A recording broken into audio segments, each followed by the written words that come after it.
I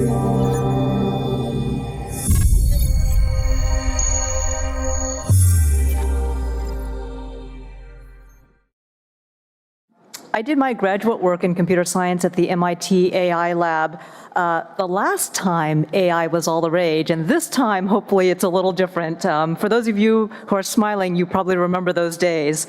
Then I spent the last about 10 years at Google, and when I was there most recently, I had the privilege, among other things, of helping Google launch its autonomous vehicle effort at a time when everyone thought the company was absolutely crazy. And here we are a few years later, and everybody's in full swing.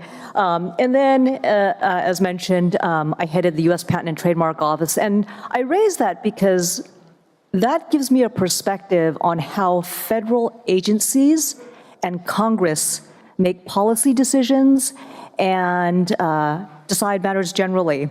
And so this quarter I'm teaching at Stanford on disruptive technologies, artificial intelligence, and driverless cars, and how disruptive technologies inherently butt up against existing laws and regulations designed for the present and not the future. So we'll have an interesting conversation today on some of the regulations and so forth, and also some of the ethical issues associated with driverless cars. So autonomous vehicle work is one of the most tangible use cases of artificial intelligence. It illustrates what is possible with increased computational power, constant connectivity, proliferation of sensors all around the vehicle, and predictive analytics, as well as other major breakthroughs that have been themes of the conference over these past 2 days. Autonomous vehicles, of course, is a key component to any digital city plans. And we have all been hearing about the tremendous improvements in terms of reduction in automotive industry automotive injuries and harms. It can be reduced through autonomous vehicles, as well as the increases in efficiencies in transportation. So we're witnessing now, we see it in the Valley, and we even see it beyond, a real proliferation of startups in every part of the ecosystem, and almost every major automobile manufacturer has an autonomous vehicle play: Toyota, BMW, General Motors, Ford, and the list goes on. In addition to, of course, Waymo, Uber, Tesla, and Zoox. So there's plenty of activity in this area. So here we go. This is the overview in the panel discussion today. We'll be discussing the regulatory landscape in the United States as well as the European Union for driverless cars. Then we'll discuss the ethical issues and approaches taken by the United States, the European Union, and one country in particular, Germany. So I'm going to take you back to, for those of you who are Americans, to your high school civics class. And if you'll recall, there are 3 ways you get laws or regulations. First is through passage of a bill by a legislative body. At the federal level, that's Congress. At the state level, of course, for example, state of California will have its legislative body. The second way to get a regulation is through executive branch rulemaking. So, for example, I worked for the United States Patent and Trademark Office, and the National Highway Traffic and Safety Administration is an executive branch agency. Those agencies undergo requests for comments on a topic, they put forth proposed rules, and they get input from the public, and then they make decisions, put forth proposed rules, and finally issue final rules which constitute the regulations which are also binding, just like law. And the third way you get laws and regulations is through the court system interpreting a statute and rendering case law. So there are really only 3 ways to get it, and those are the 3. In the driverless car area, there's a lot of regulatory activity going on in the United States. And what I want to do is I want to focus on, first, the legislative activity. And at the federal level, the legislative activity is occurring at both the federal and the state level. At the federal level, there are 2 bills that are proposed. One is a bill proposed in the House called the Self-Drive Act. It's actually H.R. 3388. And there's another bill which is substantially similar to, though not identical to, the House bill, and it was introduced in the Senate, called the AV START Act. And basically, these two pieces of legislation have the following commonalities. They both clarify the roles and responsibility of federal regulation versus state regulation. And jurisdictionally, it breaks down as follows. The federal laws will regulate the safety of the motor vehicle and equipment within a car. And the state laws will regulate licensing. Think of when you go to the California Department of Motor Vehicle, you take the driver's license test, that has to do with licensing. Traffic rules, as well as insurance requirements and other aspects of operations. So they have distinct areas of jurisdiction. And the bill clarifies and delineates the federal area versus the state. Also, the National Highway Transportation Safety Administration has the Federal Motor Vehicle Safety Standards, and these are the safety standards by which auto manufacturers need to comply. Now, in the United States, you don't have to submit your automobile to be tested by the National Highway Traffic and Safety Administration before it goes on the market. You comply with the safety standards, and then it's a self-certification system. And only if there's problems, then the National Highway Traffic and Safety Administration can recall the product. So right now, the way the federal motor vehicle safety standards are drafted, some of the provisions are out of date. They assume, for example, that there's a driver who has to have a rear view mirror that looks clearly out to the back for vision. But what happens when you don't have a driver? So the regulations have been a bit out of date, and companies, autonomous vehicle companies, have been requesting interpretations and exemptions and have been encouraging NHTSA to update its safety standards. So the bill's House and Senate version don't really set forth prescriptive requirements, but what they do say is they say that over a certain time period, the Department of Transportation needs to engage in rulemaking to provide updates to the now potentially out-of-date federal motor vehicle safety standards. So that's another provision that you see in the bills. Another one requires that the driverless car manufacturers have written cybersecurity and privacy policies. It does not articulate what those policies should be, only that the driverless car manufacturers need to have it in writing. So you can see it's a rather light touch to some of these issues. And let me keep all of this in mind because we'll compare it to the European regulations as well. A third provision or fourth provision in the bill sets forth the number of Department of Transportation rulings on exemptions from the current rules. So, for example, if the rule you believe as a driverless car manufacturer does not apply or should not apply to you, you can submit a writing to the Department of Transportation, actually NHTSA, and say, I believe I should be exempted from this rule. And there are a certain number of limits, and so the bill actually increases the number of exemptions, allowing more flexibility to test and so forth. So that's another provision you see in the bill. And additionally, it requires the driverless car manufacturers to report to the Department of Transportation on how they are addressing system safety, cybersecurity, recording of data, operating system security, and vehicle crashworthiness. So again, I draw your attention to the fact that they're not saying you must meet this requirement, this requirement, this requirement. They're just saying, tell us how you are meeting X, Y, and Z, what you're doing in these areas. What's the state of play of these two bills? Well, the House bill passed out of the subcommittee and passed the entire House. And then the Senate bill passed the subcommittee, but encountered difficulties when passing the entire Senate. So again, think back to your high school civics. You have to have the bills pass through both bodies in order for it to go. So right now, there's no federal legislation that has been passed on this area. Those two bills are still unpassed and still pending. And we're at the stage where Congress is basically having a lot of hearings, bringing in a lot of driverless car companies, various people in the ecosystems, various stakeholder groups, including safety advocates, to come in to provide testimony as they evaluate next steps. So that's what's happening on the legislative front at the federal level. At the state level, we have 50 states. And there's a hodgepodge of legislation that has been passed by the various states. Some have none, some have some legislation. And what I will say is that just yesterday, the California legislature passed law that says vehicles no longer need to have drivers inside during testing. But the driverless cars being tested on public roads must have a remote operator monitoring at all times, ready to take over as needed. And the remote operator must also be able to communicate with police as well as any passengers in the event of an accident.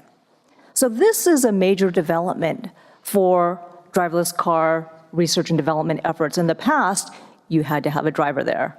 And so this is a major development in the state of California. But California is, as you know, only one of 50 states. And right now, a handful of states, as I said, have passed a hodgepodge of regulations at the state government level. And this has been frustrating for a lot of driverless car manufacturers. And one executive, in his testimony to Congress not so long ago from an industry official, lamented having to deal with 50 sets of state rules that can dramatically differ from state to state. He said, in the past 2 years, 23 states have introduced 53 pieces of legislation that affect self-driving cars, all of which include different approaches and concepts.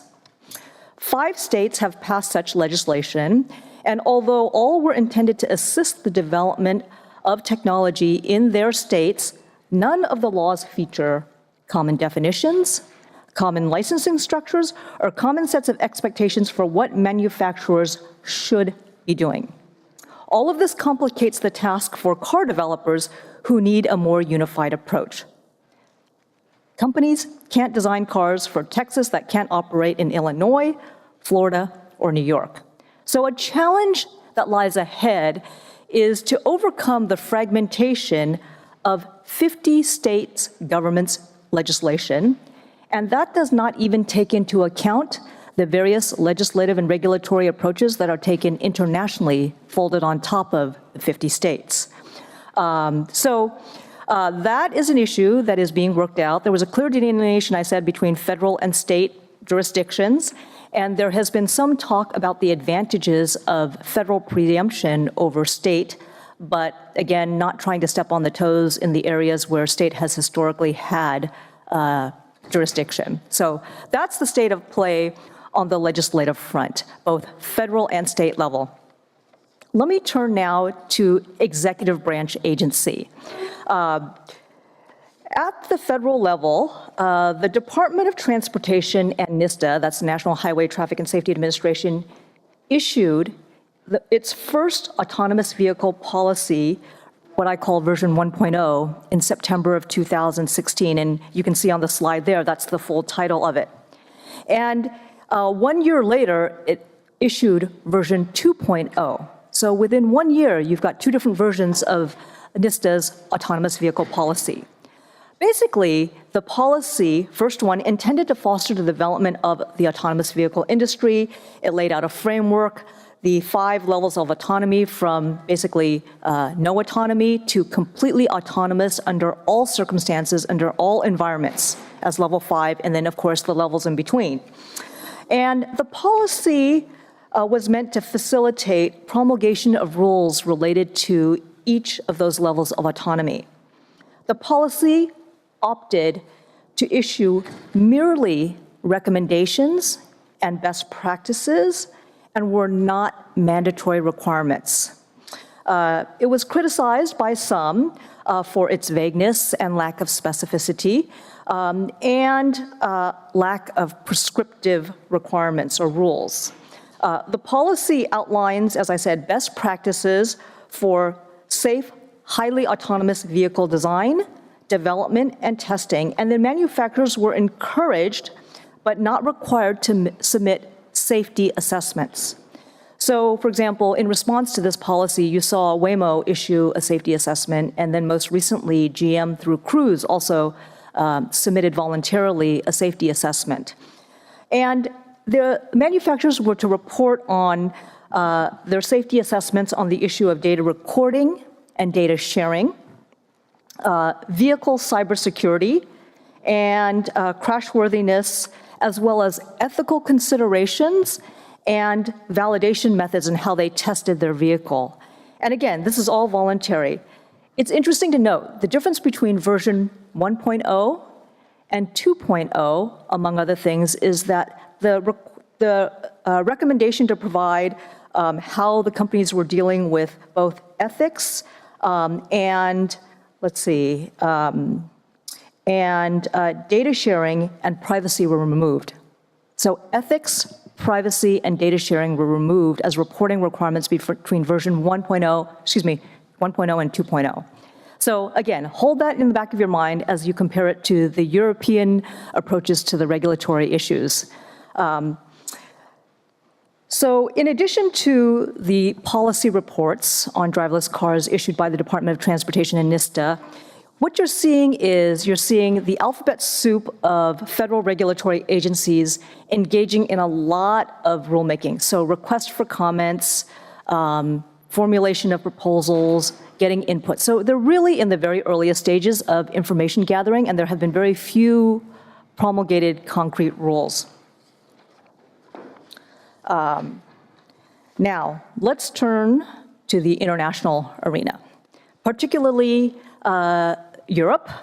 And here, the European Union Parliament has passed a resolution, and they passed it on February 16th, 2017, with recommendations to the European Commission on civil law rules on robotics. And basically, in this resolution, it accepts the following premises: that rules governing liability and ethics are necessary. And this is just a summary. You'll have to look at the document. It's much more than this, but I wanted to give you a highlight and a sense of what's in this resolution. That the EU can play an essential role in establishing basic ethical principles to be respected in the development, programming, and use of robotics and AI. That the development of robotic technology should focus on complementing human capabilities and not replacing them.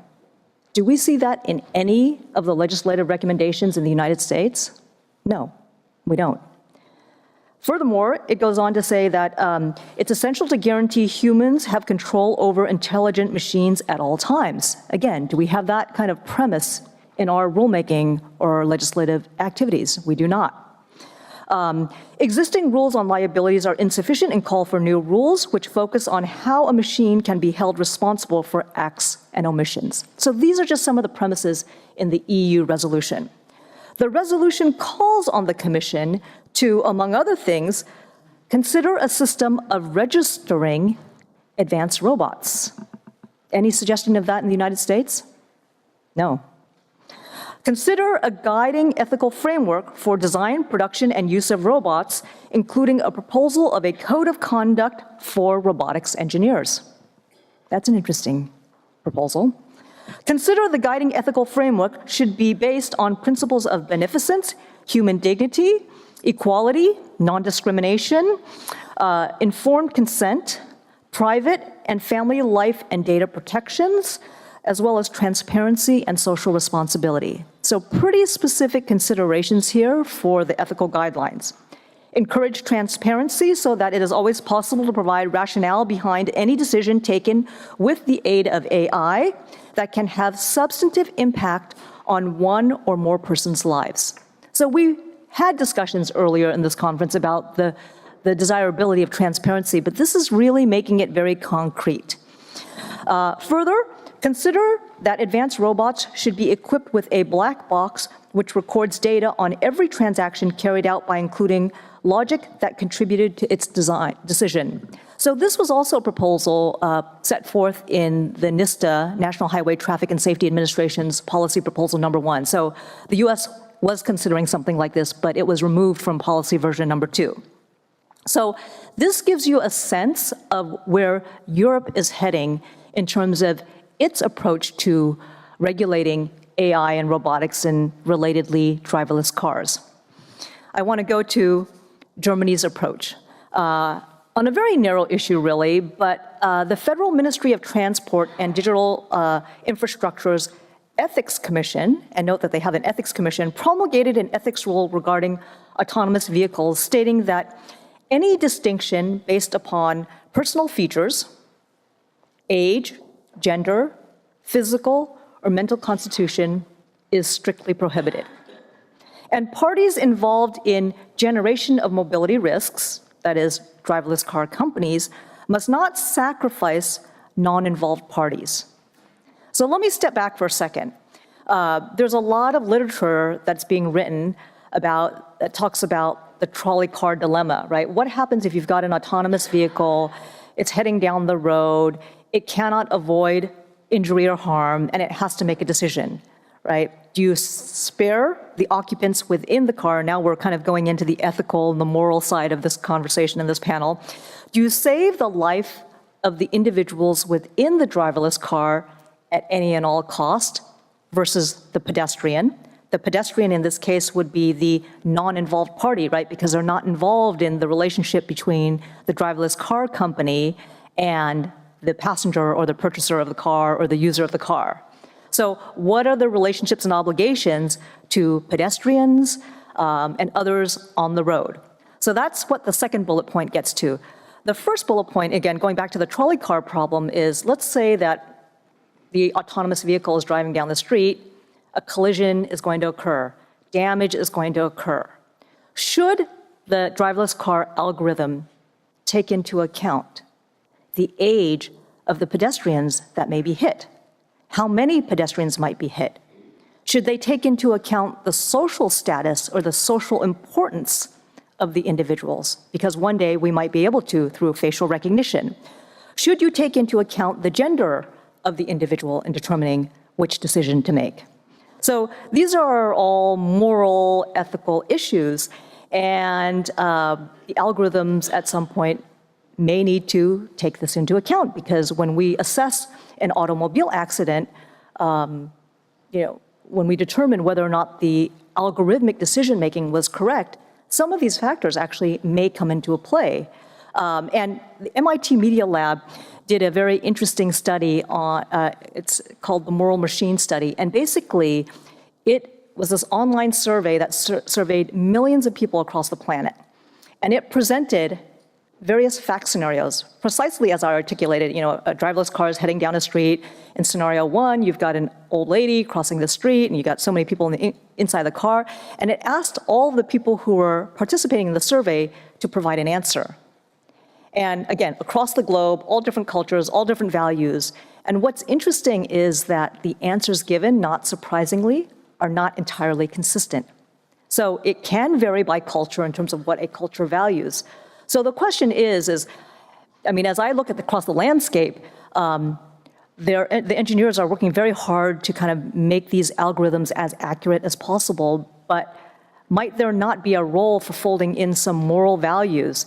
And if so, do you fold in the moral values of the country in which it's designed, but what if that value differs from other countries? And might you be programming the driverless car differently depending upon where the final use of that vehicle may be? And is that okay? So I've just asked a lot of questions that I provided no answers to, but hopefully that gets you thinking along the lines of, well, roughly what the state of regulation is in the United States in the area of driverless cars, federal, state, and in Europe, but also some of the ethical issues that are associated with autonomous cars or driverless cars and some of the work that's being done in the area.